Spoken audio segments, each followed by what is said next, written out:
The shepherd's crook lay in the peat moss, its handle worn smooth by years of grip, but positioned too carefully, as though placed rather than dropped.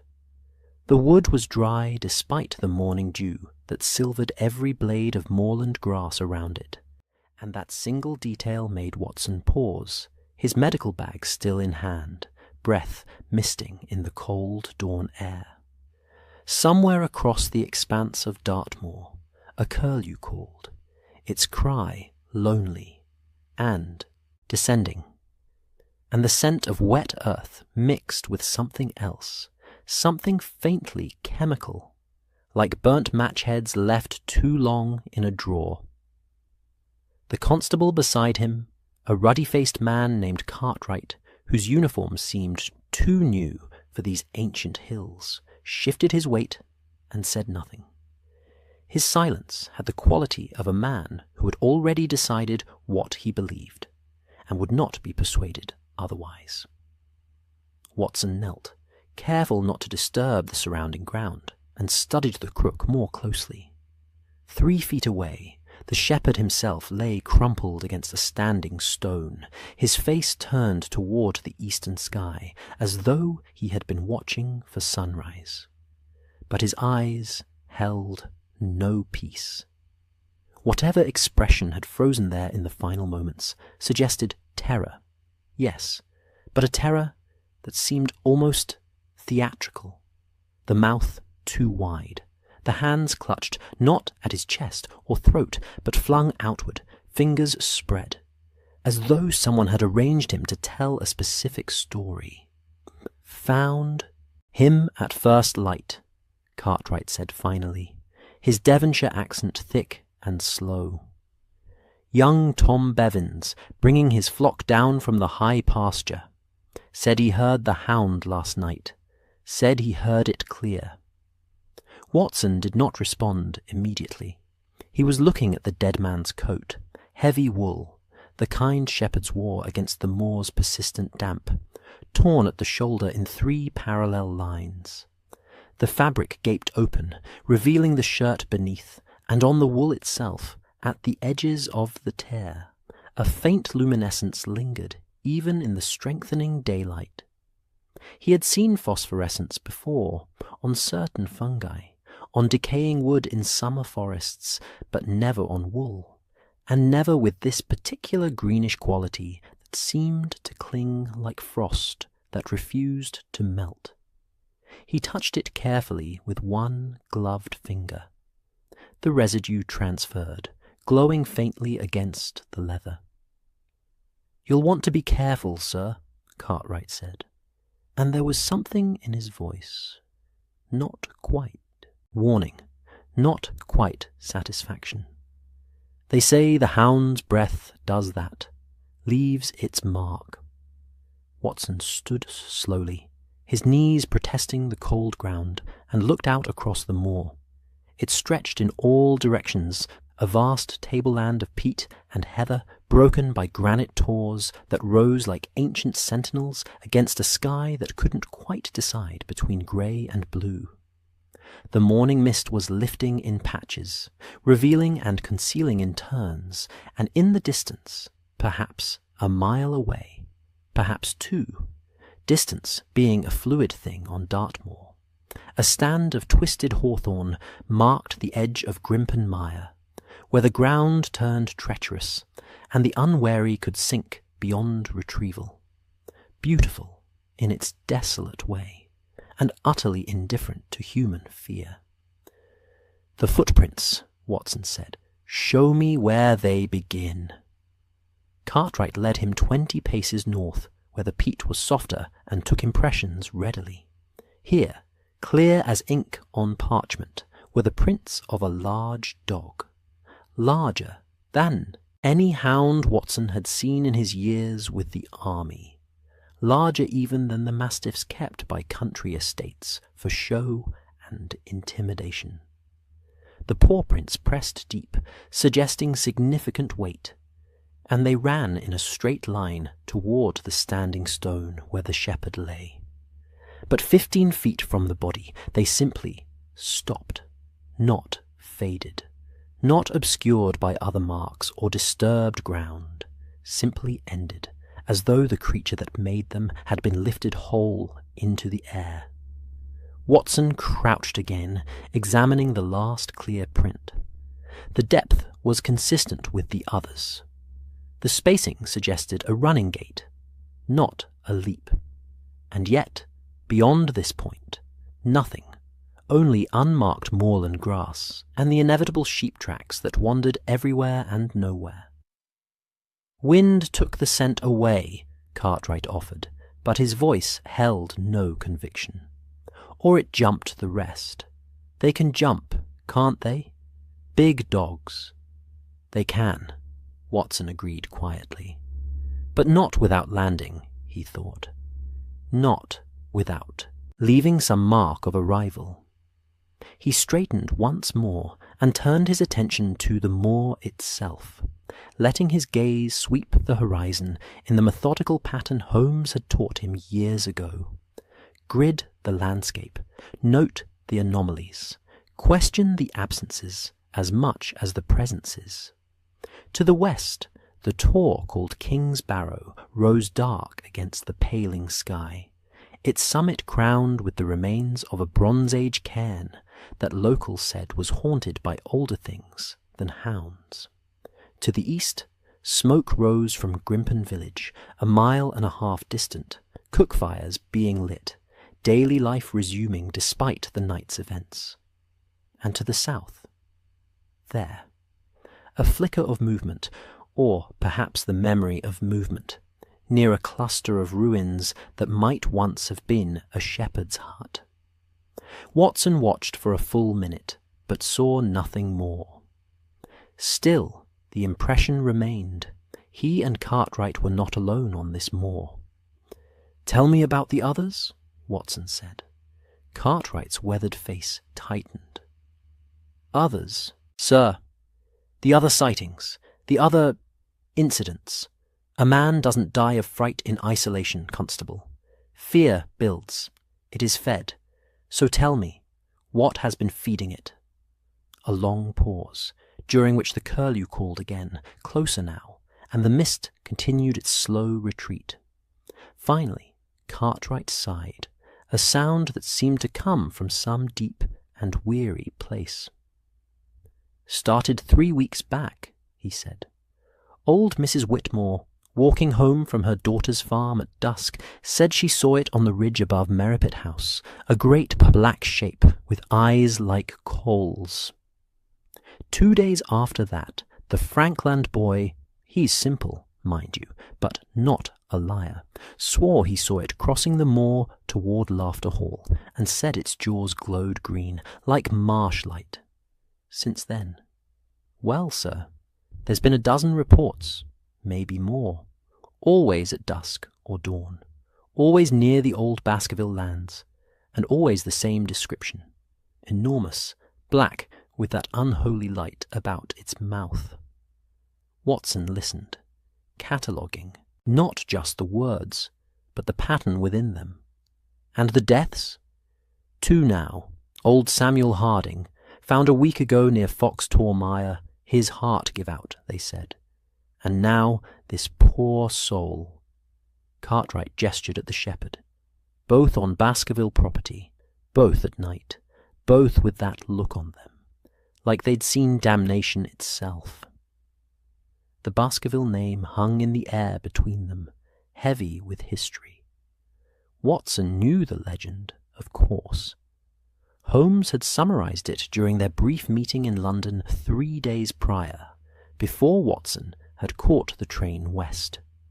A curse dating back generations, a spectral hound that hunted the Baskerville line, a history of untimely deaths on this very moor.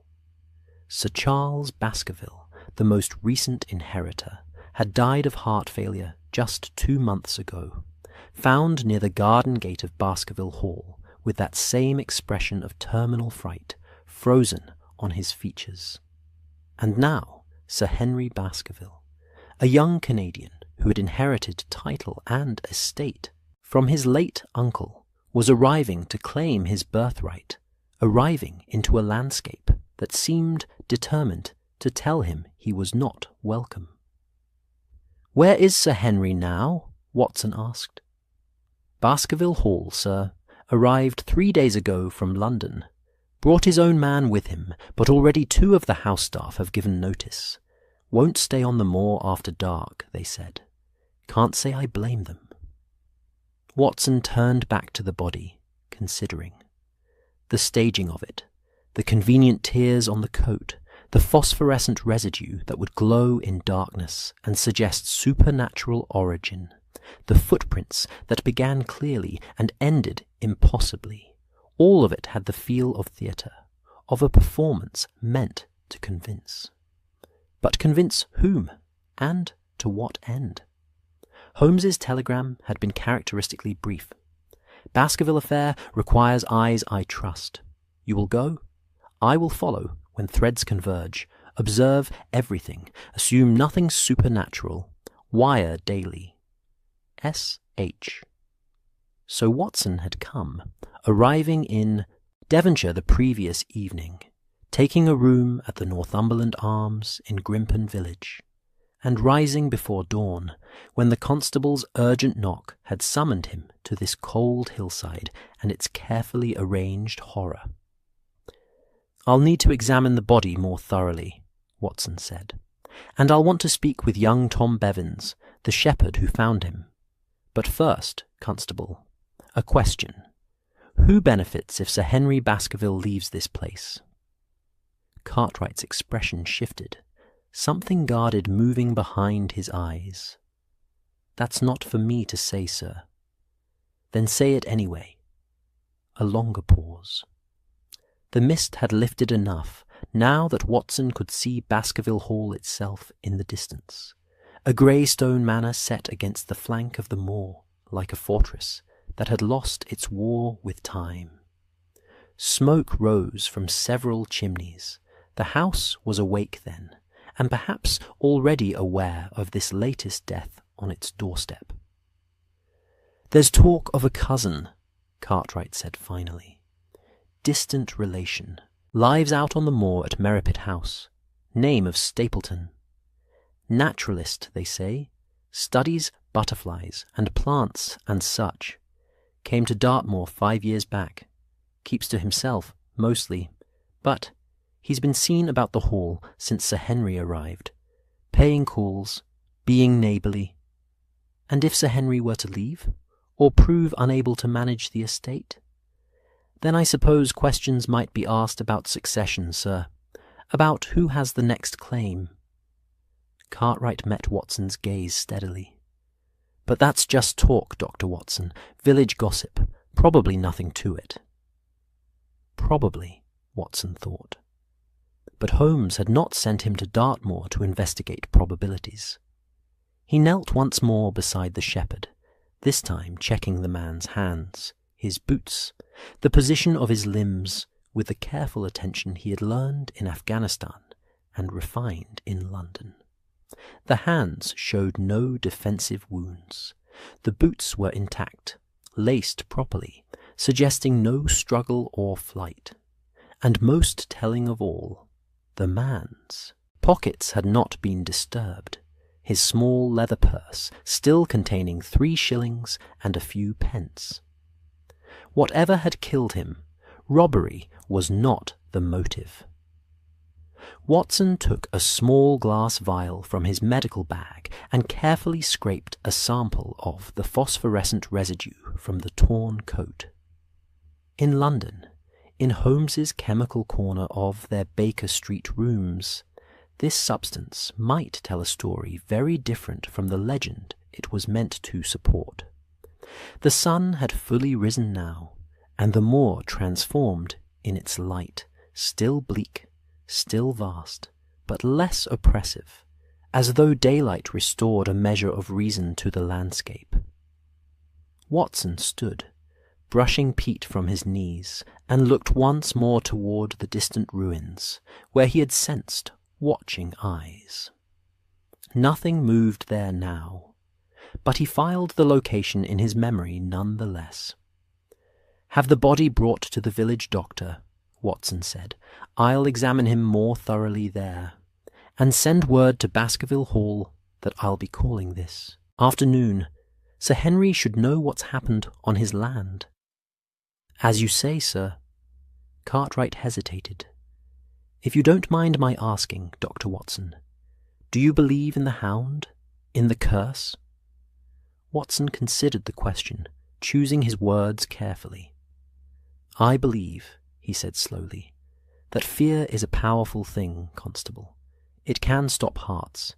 It can empty houses. It can make men see what they expect to see, rather than what is truly there. As for curses—" He glanced down at the shepherd, at the staged terror on his face.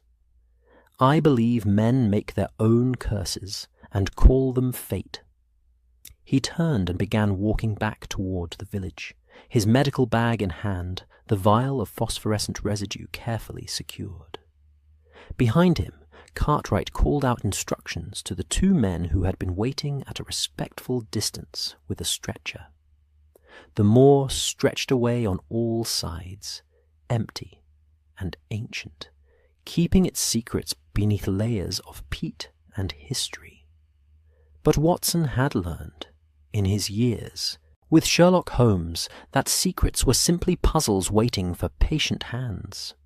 Somewhere in London, Holmes was already gathering threads. Here on Dartmoor, Watson would gather his own. And tonight, when darkness returned and the moor came alive with whispers and fear, he would listen very carefully to what the silence tried to hide. The carriage that brought Watson to Baskerville Hall travelled along a road that seemed to resist progress at every turn, winding through moorland that pressed close on both sides like a living thing testing the boundaries of human ambition. The driver, an elderly man named Perkins, who had served the Baskerville family for 40 years, spoke little during the journey, but his silence had a different quality than the constable's earlier reticence. This was the silence of a man who had seen too much, and had learned that discretion was its own form of survival. The afternoon light lay thin and grey across the landscape, that peculiar quality of Dartmoor, illumination that seemed to drain colour from everything it touched, rendering the world in shades of slate and shadow. To the left, the great Grimpen Mire stretched away toward the horizon, its surface deceptively smooth, marked here and there by tufts of cotton grass that waved gently in the persistent breeze. Beautiful, Watson thought, in the way that dangerous things often were, inviting the eye while concealing the quicksand beneath, the peat bogs that could swallow a man whole and leave no trace save perhaps a hat floating on stagnant water.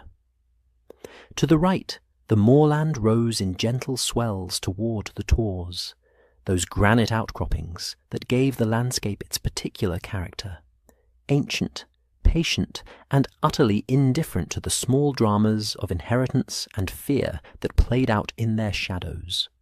King's Barrow, Fox Tor, the Cleft Tor, names that belonged to a time before maps, before roads, before the idea of ownership had carved the wild land into parcels and estates.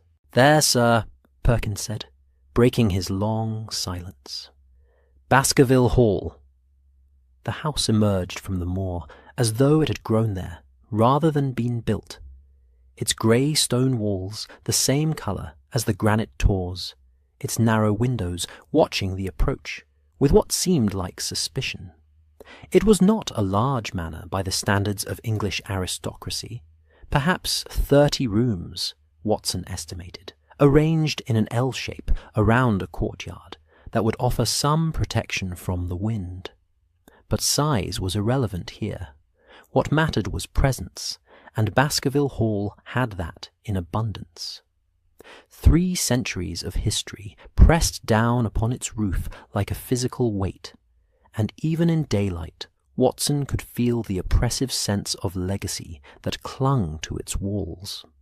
The architecture spoke of different eras layered one upon another. An Elizabethan core with mullioned windows and tall chimneys, a Georgian wing added when prosperity had briefly touched the family, and everywhere the signs of slow decay that came when maintenance was deferred year after year, generation after generation. The roof slates were mismatched where repairs had been made with whatever materials came to hand. The stone lintels above the windows showed cracks that had been filled, but not properly fixed. The iron gates that marked the entrance to the drive hung slightly askew, one hinge rusted through, held in place by habit and stubbornness rather than proper engineering. This was the inheritance Sir Henry Baskerville had travelled 3,000 miles to claim. Not just land and title, but the accumulated weight of generations who had tried to tame this corner of Dartmoor, and had, at best, achieved an uneasy truce. The carriage rolled to a stop before the main entrance, where a coat of arms carved above the door showed a hound, rampant, black against a shield of faded gilt, its teeth bared, its posture aggressive. Someone had draped a length of black crape across the carving, mourning for the late Sir Charles, but the fabric had weathered poorly and now hung in tatters, giving the hound the appearance of emerging from shadow. "Sir Henry is expecting you, Dr. Watson," Perkins said, climbing down to open the carriage door. "Though I should warn you, sir, he's in a particular mood today. Found his boots moved this morning. Small thing, perhaps, but after everything else."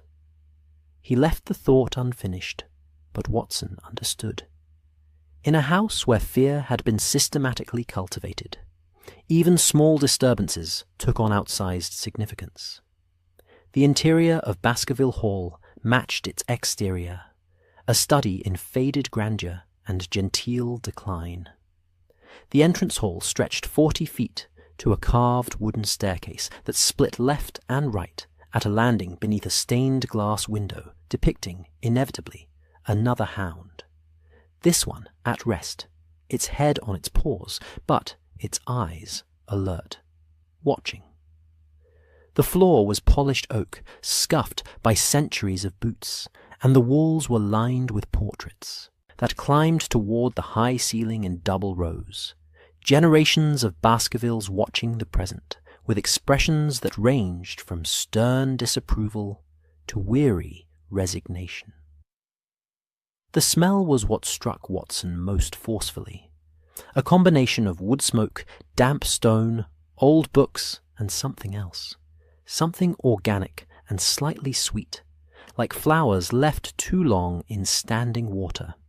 Not unpleasant, exactly, but persistent, the kind of scent that would cling to clothing and follow a person into dreams. A butler materialized from a side passage, an elderly man whose livery had been brushed to within an inch of its life, but could not disguise its age. His face was professionally neutral, but Watson noted the slight tremor in his hands, the way his eyes flickered toward the windows, as though checking escape routes. "Dr. Watson, sir. Sir Henry is in the library, if you'll follow me." They passed through rooms that spoke of better days. A drawing room with furniture covered by dust sheets.